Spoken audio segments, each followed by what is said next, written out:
Shalom et bonjour. Aujourd'hui, nous allons nous entretenir de ce que c'est que le noachisme ou le noakisme, comme on a l'habitude de dire. Et je voudrais voir dans cette vidéo, à la lumière du Concile Vatican II, une religion qui s'appelle le noachisme. D'autres l'appellent le noaïsme.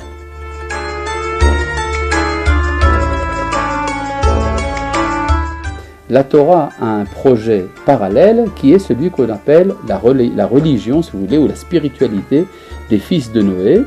Et donc je voudrais voir si on peut être chrétien et en même temps noachiste. Deux traditions différentes. Une tradition qui est destinée à Israël et une autre tradition qui est destinée aux nations. Dans cette religion-là, souvent, Jésus est présenté comme un homme un peu illuminé, qui est mort martyr à un certain moment, mais qui ne peut pas être le Messie, le sommet de la révélation. Et si bien que dans ces groupes, on voit très souvent que lorsque des chrétiens s'y rendent, on leur demande de renoncer à la foi chrétienne, qui est un peu contradictoire avec le noachisme. À la lumière de l'enseignement d'Israël, eh bien, ce statut est celui qu'on appelle celui du noakid, c'est-à-dire le membre des nations, de la gentilité, qui veut recevoir les instructions de la Torah d'Israël et qui pour cela vient étudier chez nous. La question qui se pose donc maintenant, peut-on être catholique et en même temps être noachiste comme ça? Eh bien, je dirais ceci, du côté catholique, du moins d'un catholicisme qui est mûr, qui est adulte. Il y a un regard respectueux sur le noachisme.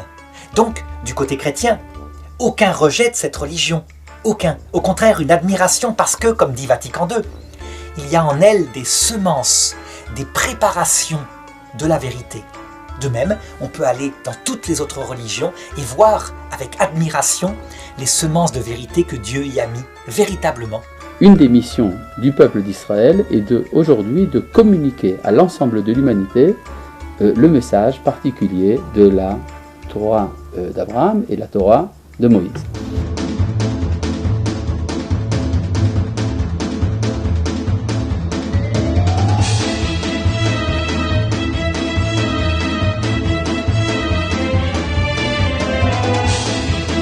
L'image du patriarche Noé est salie et utilisée par les ennemis de l'Église qui entendent établir un syncrétisme religieux diabolique.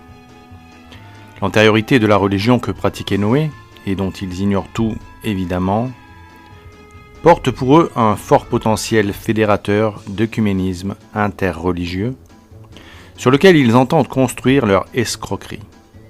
En effet, bien exploité par la franc-maçonnerie, qui se poserait en médiatrice, ce potentiel pourrait aboutir à un consensus entre les différentes spiritualités pour former une religion universelle, naturelle, se rattachant à Noé, père de tous les hommes.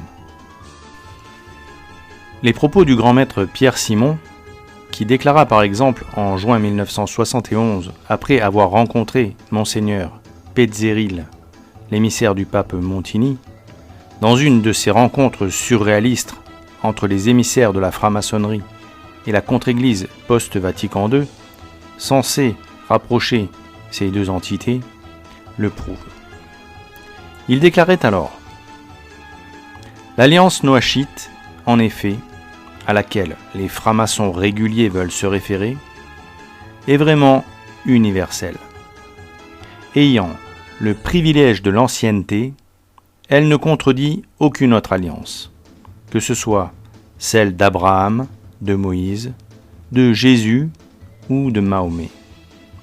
Et cette vocation œcuménique qui en découle nous fait reconnaître comme frères tous ceux qui ne veulent participer à aucune alliance particulière, mais qui, suivant les seules lumières de la raison, adhèrent à l'alliance noachite.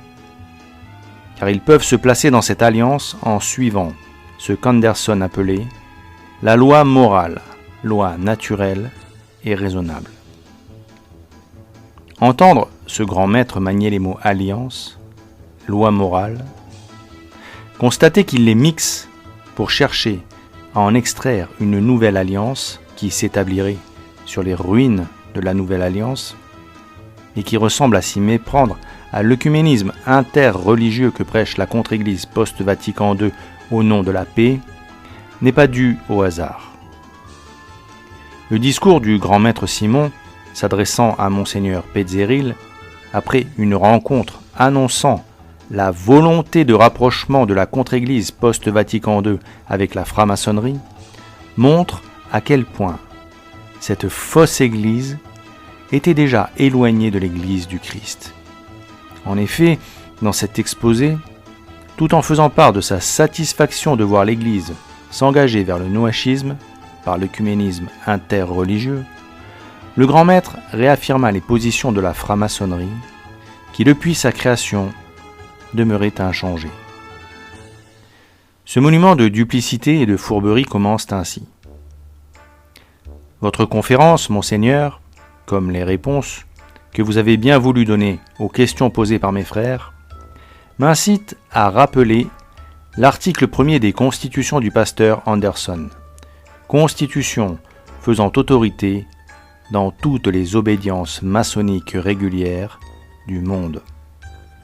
Concernant Dieu et la religion, celui-ci écrit : un maçon est obligé par sa tenure d'obéir à la loi morale, et s'il comprend bien l'art, il ne sera jamais un athée stupide, ni un libertin irréligieux. Mais quoique dans les temps anciens, les maçons fussent astreints dans chaque pays d'appartenir à la religion de ce pays ou de cette nation, quelle qu'elle fût, il est cependant considéré maintenant comme plus expédient de les soumettre seulement à cette religion que tous les hommes acceptent, laissant à chacun son opinion particulière et qui consiste à être des hommes bons et loyaux ou hommes d'honneur et de probité, quelles que soient les dénominations ou croyances qui puissent les distinguer. Ainsi, la maçonnerie devient le centre d'union et le moyen de nouer une véritable amitié parmi les personnes qui eussent dû demeurer perpétuellement éloignées. Le cadre était posé. La franc-maçonnerie s'imposait d'emblée comme remède et vecteur d'unité entre les hommes probes. Elle usurpait la place de l'Église et de notre Seigneur Jésus-Christ, tout en posant les jalons d'une morale universelle naturaliste. Le grand maître poursuivit ainsi. Après les guerres civiles et religieuses qu'avait subies l'Angleterre, un pareil texte fondant la Société des francs-maçons constituait, à n'en pas douter, un signe d'espérance, un signe de recherche du règne de l'amour parmi les hommes et de paix sur la terre.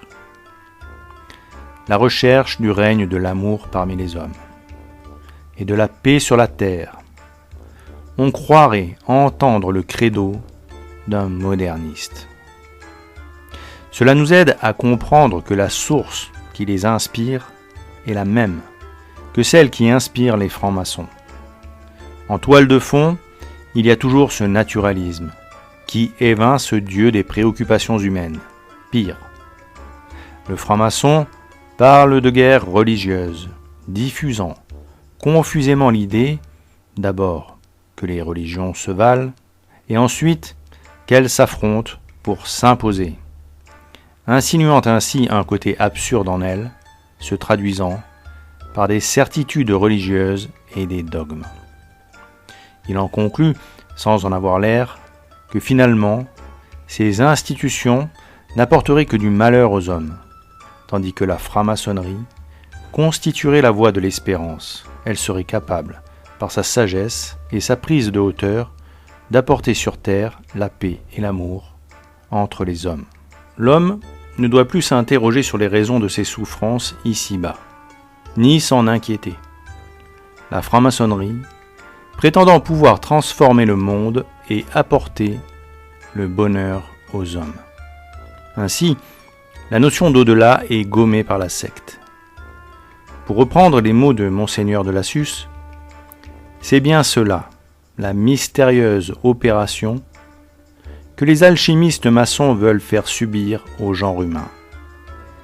C'est de transformer l'or de la grâce, l'or de la gloire offert et donné à l'humanité par l'amour infini,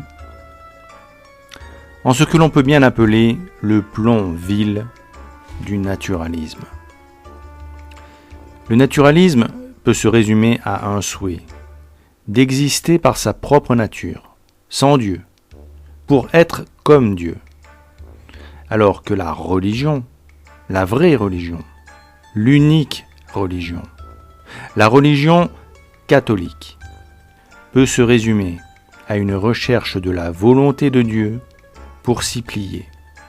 Et c'est pourquoi la religion est véritablement le lien qui relie l'homme à Dieu. Comme saint Augustin le disait si joliment, il y a deux amours. L'amour de soi jusqu'au mépris de Dieu, et l'amour de Dieu jusqu'au mépris de soi. Et c'est évidemment l'amour de soi jusqu'au mépris de Dieu que cherche à propager la franc-maçonnerie. Le but de substituer une forme de naturalisme à la religion révèle le caractère totalement maléfique de cette secte. Elle est dans son essence intrinsèquement mauvaise et diabolique. Sa philosophie se situe dans la continuité du blasphème de Lucifer qui déclara aux anges, puis aux premiers hommes, « Vous serez comme des dieux ». Elle a toujours cherché à atteindre cette substitution, sacrilège, dans le cœur des hommes. Elle le prouva quand elle eut assassiné le roi de France, en cherchant à établir physiquement une nouvelle religion grotesque, la théophilanthropie, supposée être le culte des premiers humains, de l'homme, sortant des mains de l'être suprême, culte original, religion de la nature que Dieu, essentiellement immuable, n'a pu vouloir changer. L'officiant commençait les cérémonies en disant « Père de la nature, je bénis tes bienfaits, je te remercie de tes dons, daigne agréer avec nos chants l'offrande de nos cœurs et l'hommage des présents de la terre que nous venons de déposer sur ton autel en signe de notre reconnaissance de tes bienfaits. » Ces théophilanthropes offraient les fruits de la terre, comme le fit Caïn, et ils montraient ainsi leur filiation avec le premier homicide. Les fils de Caïn cherchent toujours le bonheur ici-bas. Ils rejettent la rédemption. Ils œuvrent non pas pour atteindre le bonheur grâce à Dieu et par lui, mais grâce à un effort humain supposé pouvoir apporter la paix. C'est ce dont parlait le grand maître Simon dans son discours. C'est ce qu'évoquait le pasteur Anderson, fondateur du rite écossais. Et c'est aussi ce que cherchait à établir la fausse religion maçonnique de la Révolution, qui disait d'elle-même la théophilanthropie est le culte de la religion naturelle. L'auteur de la nature a uni tous les hommes par le lien d'une seule religion et d'une seule morale, lien précieux, qu'il faut bien se garder de rompre en introduisant des doctrines et des pratiques qui ne conviendraient pas à toute la famille du genre humain. Dans sa lettre à l'évêque, le grand maître Simon disait aussi, en se référant toujours au texte du grand maître Anderson, « Ne croyez-vous pas, Monseigneur, ne croyez-vous pas, mes frères, que ce texte revêt ce jour une actualité particulière ?» Puis, il attaquait encore une fois, sans la citer, la religion catholique, en l'amalgamant à toutes les fausses religions, pour la reléguer au rang d'idéologie particulière, au nom de laquelle des fanatiques sont prêts à s'attaquer à leurs semblables. Les hommes ne sont-ils pas toujours divisés? Ne sont-ils pas toujours prêts, au nom de leur idéologie particulière, à s'attaquer à leurs semblables? Il est vrai qu'un certain nombre de fanatismes ont disparu, ou presque, et que même certains interdits peuvent être surmontés.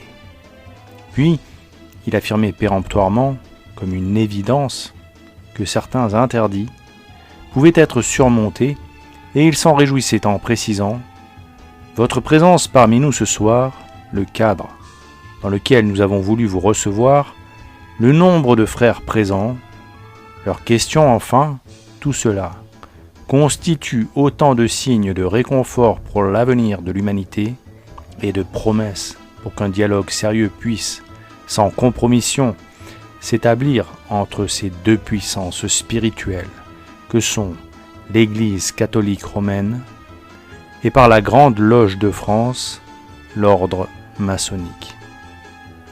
Et je crois pouvoir ajouter, au nom de tous les frères ici présents, même si d'aventure quelques-uns parmi eux désapprouvaient cette cérémonie, que tous, sensibles au courage, nous voulons saluer tout particulièrement en vous, l'évêque, qui a osé accepter de renouer officiellement le dialogue avec la franc-maçonnerie. Mais l'Église n'a jamais noué de dialogue avec la franc-maçonnerie. Au contraire, elle l'a toujours fermement condamné, et a toujours condamné ceux qui se rapprocheraient d'elle, ce que salue le grand maître. Et avec lui tous ses frères maudits, c'est l'apostasie de ceux qui, en reconnaissant la franc-maçonnerie et toutes les autres fausses religions, renient le Christ et ses enseignements. Don Félix Sarda y Salvani rappelait une vérité qui confirme, grâce aux éloges du grand maître, que ce rapprochement est une infamie. Il disait simplement ceci: il y a, dans le monde actuel, au su de tous, deux courants parfaitement distincts. Le courant catholique et le courant maçonnique ou libéral. Le premier est produit, ou plutôt réfléchi, par la presse catholique. Le second est réfléchi et matériellement produit chaque jour par les journaux révolutionnaires. Le premier s'inspire de Rome et le second des loges maçonniques. Annonce-t-on un livre? Publie-t-on les bases d'un projet? Voyez si le courant libéral les approuve, les recommande et les prend à son compte. Si oui, le livre et le projet sont jugés. Ils lui appartiennent. Car il est évident que le libéralisme, ou le diable son inspirateur, distingue sur le champ ce qui leur est dommageable ou leur est utile, et qu'ils ne sont pas si sots que d'aider à ce qui leur est opposé ou de s'opposer à ce qui les favorise et favorise leurs desseins. Les partis et les sectes ont un instinct, une intuition particulière, olfactus mentis, selon l'expression d'un philosophe, qui leur révèle a priori ce qui leur est bon et ce qui leur est hostile. Défiez-vous donc de tout ce que les libéraux louent et vantent. Suivant cette règle de bon sens chrétien, on peut aisément comprendre que la satisfaction affichée des francs-maçons de voir un évêque ouvrir le dialogue et amorcer un rapprochement entre les loges et la contre-église post-Vatican II est un gage de la nocivité pour les âmes de cette démarche immorale. Dans la suite de son discours, le grand maître évoqua d'ailleurs des notions et employa un vocabulaire qui s'accordait avec les mots et l'esprit de la constitution moderniste Gaudium et Spes, qui commence par les joies et les espoirs, les tristesses et les angoisses des hommes de ce temps. Cette troublante convergence se manifestait aussi par la prise de hauteur des auteurs, qui se positionnaient comme de sages observateurs, conscients des maux touchant l'humanité. Les deux obédiences se montraient assez éclairées pour construire les solutions politiques susceptibles de changer la donne, par une collaboration intelligente de toutes les bonnes volontés qui accepteraient de mettre de côté leurs divergences philosophiques et religieuses pour lutter ensemble contre ces maux communs.